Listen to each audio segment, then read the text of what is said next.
Chapter 3. When I had attained the age of 17, my parents resolved that I should become a student at the University of Ingolstadt. I had hitherto attended the schools of Geneva, but my father thought it necessary for the completion of my education that I should be made acquainted with other customs than those of my native country. My departure was therefore fixed at an early date. But before the day resolved upon could arrive, the first misfortune of my life occurred, an omen, as it were, of my future misery. Elizabeth had caught the scarlet fever. Her illness was severe, and she was in the greatest danger. During her illness, many arguments had been urged to persuade my mother to refrain from attending upon her. She had at first yielded to our entreaties, but when she had heard that the life of her favorite was menaced, she could no longer control her anxiety. She attended her sickbed. Her watchful attentions triumphed over the malignity of the distemper. Elizabeth was saved, but the consequences of this imprudence were fatal to her preserver. On the third day, my mother sickened. Her fever was accompanied by the most alarming symptoms, and the looks of her medical attendants prognosticated the worst event. On her deathbed, the fortitude and benignity of this best of women did not desert her. She joined the hands of Elizabeth and myself. "My children," she said, "my firmest hopes of future happiness were placed on the prospect of your union. This expectation will now be the consolation of your father. Elizabeth, my love, you must supply my place to my younger children. Alas, I regret that I am taken from you, and happy and beloved as I have been, is it not hard to quit you all? But these are not thoughts befitting me. I will endeavor to resign myself cheerfully to death, and will indulge a hope of meeting you in another world." She died calmly, and her countenance expressed affection even in death. I need not describe the feelings of those whose dearest ties are rent by that most irreparable evil, the void that presents itself to the soul, and the despair that is exhibited on the countenance. It is so long before the mind can persuade itself that she, whom we saw every day, and whose very existence appeared a part of our own, can have departed forever.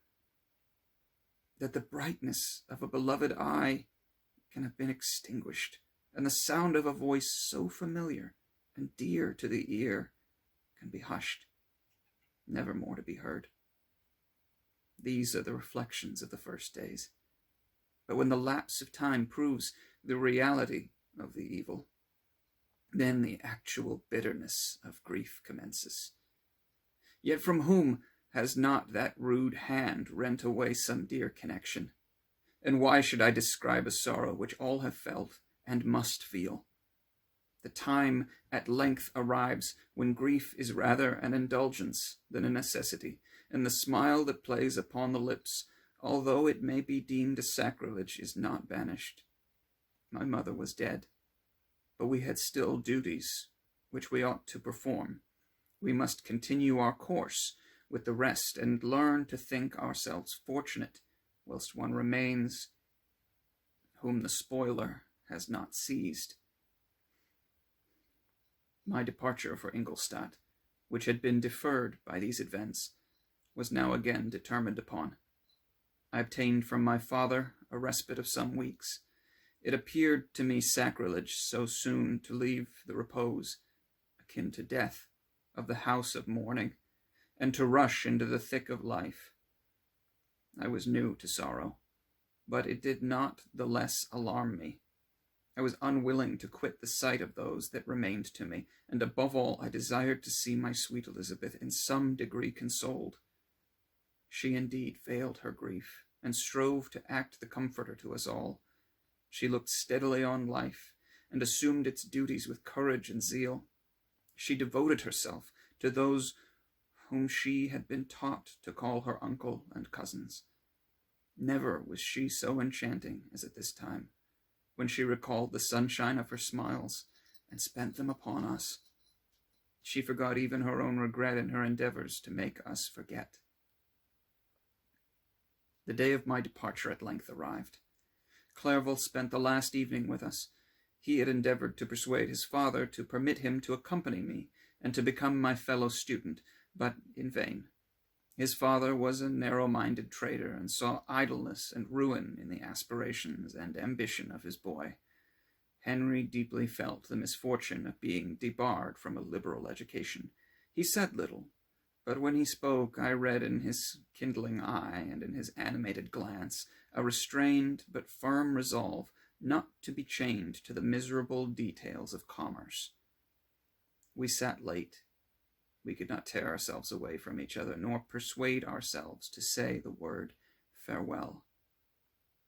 It was said, and we retired under the pretense of seeking repose, each fancying that the other was deceived.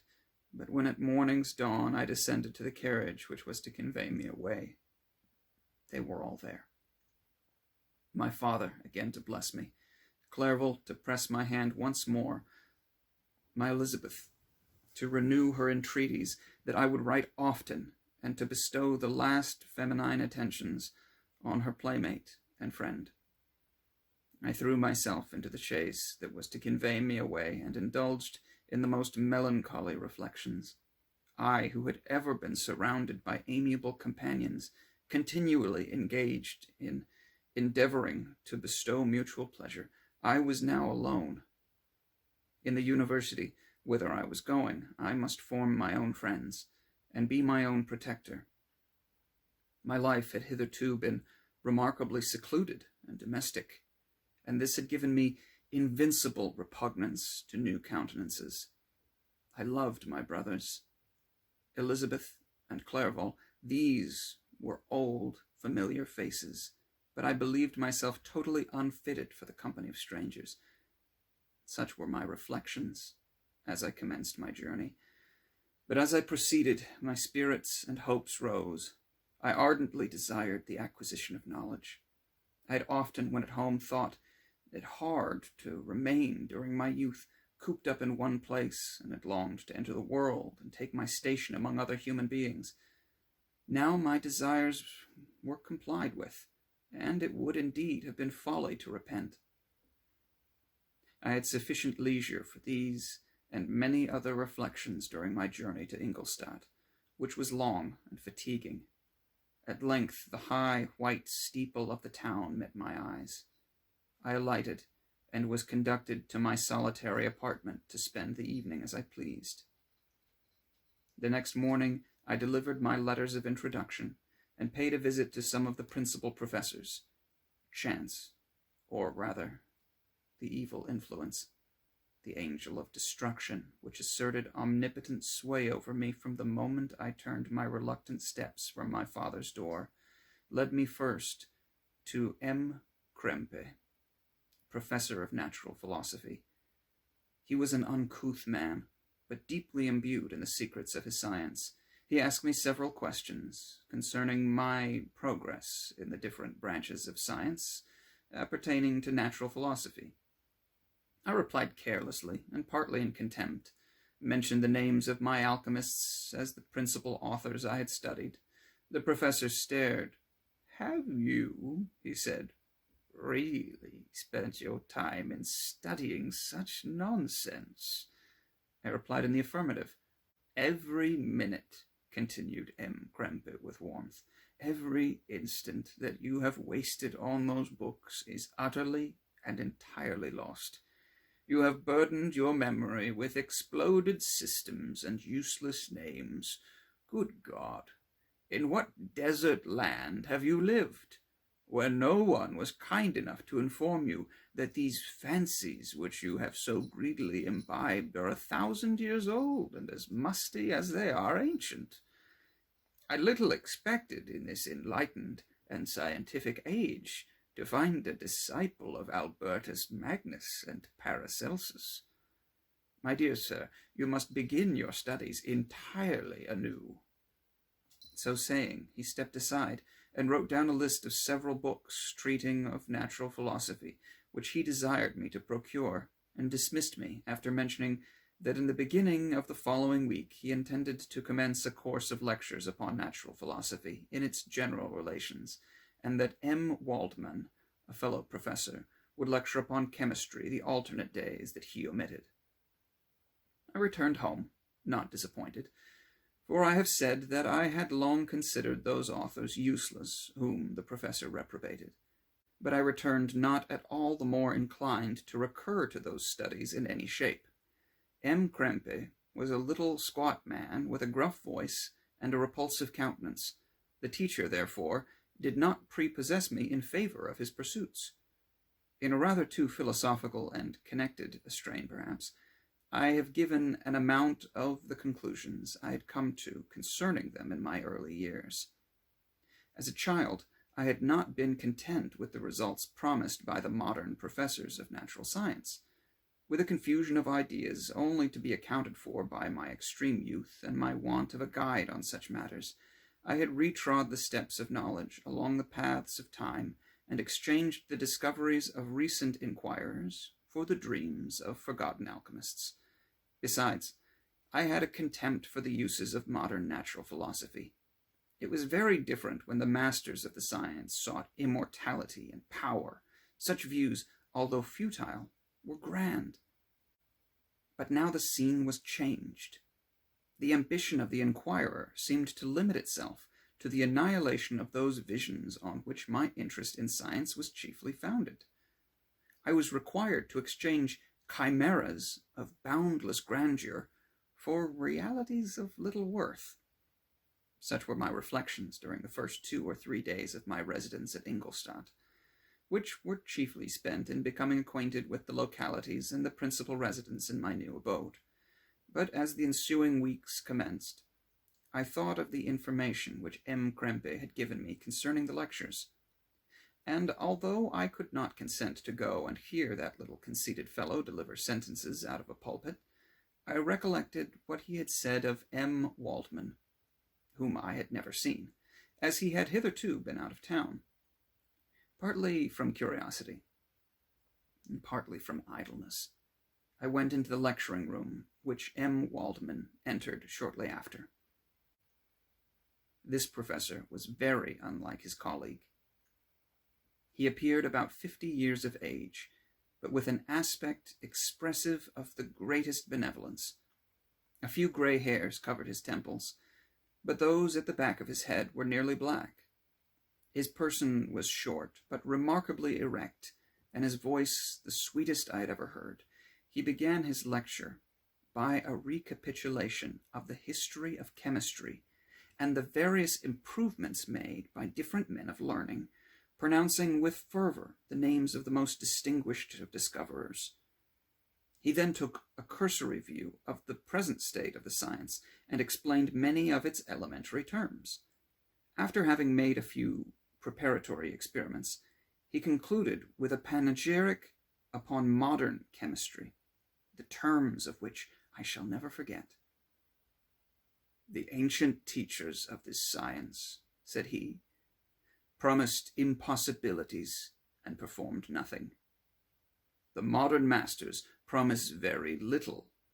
They know that metals cannot be transmuted, and that the elixir of life is a chimera, but these philosophers, whose hands seem only made to dabble in dirt, and their eyes to pore over the microscope or crucible, have indeed performed miracles. They penetrate into the recesses of nature, and show how she works in her hiding places. They ascend into the heavens. They have discovered how the blood circulates, and the nature of the air we breathe. They have acquired new and almost unlimited powers. They can command the thunders of heaven, mimic the earthquake, and even mock the invisible world with its own shadows." Such were the professor's words. Rather, let me say, such were the words of the fate. announced to destroy me. As he went on, I felt as if my soul were grappling with a palpable enemy. One by one, the various keys were touched, which formed the mechanism of my being. Chord after chord was sounded, and soon my mind was filled with one thought, one conception, one purpose. So much has been done, exclaimed the soul of Frankenstein. More, far more will I achieve. Treading in the steps already marked, I will pioneer a new way, explore unknown powers, and unfold to the world the deepest mysteries of creation. I closed not my eyes that night. My internal being was in a state of insurrection and turmoil. I felt that order would thence arise, but I had no power to produce it. By degrees, after the morning's dawn sleep came, I awoke, and my yesternight's thought were as a dream. There only remained a resolution to return to my ancient studies and devote myself to a science for which I believed myself to possess a natural talent. On the same day, I paid M. Waldman a visit. His manners in private were more mild and attractive than in public, for there was a certain dignity in his mien during his lecture, which in his own house was replaced by the greatest affability and kindness. I gave him pretty nearly the same account of my former pursuits as I had given to his fellow professor. He heard with attention the little narration concerning my studies and smiled at the names of Cornelius Agrippa and Paracelsus, but without the contempt that M. Grempe had exhibited. He said that these were men whose indefatigable zeal modern philosophers were indebted for most of their foundations of their knowledge. They had left to us as an easier task to give new names and arrange in connected classifications the facts which they, in a great degree, had been the instruments of bringing to light.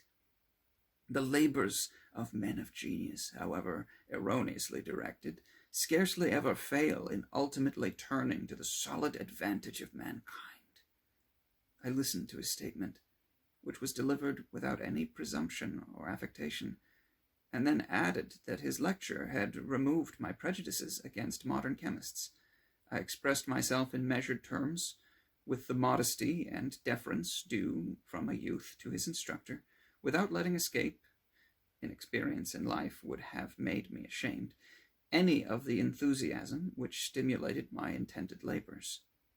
I requested his advice concerning the books I ought to procure. I am happy, said M. Waldman, to have gained a disciple, and if your application equals your ability, I have no doubt of your success. Chemistry is that branch of natural philosophy in which the greatest improvements have been and may be made. It is on that account that I have made it my particular and peculiar study, but at the same time I have not neglected the other branches of science. A man would make but a very sorry chemist if he attended to that department of the human knowledge alone. If your wish is to become really a man of science and not merely a petty experimentalist, I should advise you to apply to every branch of natural philosophy, including mathematics. He then took me into his laboratory and explained to me the uses of his various machines, instructing me as to what I ought to procure and promising me the use of his own when I should have advanced far enough in the science not to derange their mechanism.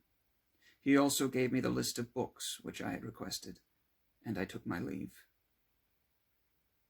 Thus ended a day memorable to me.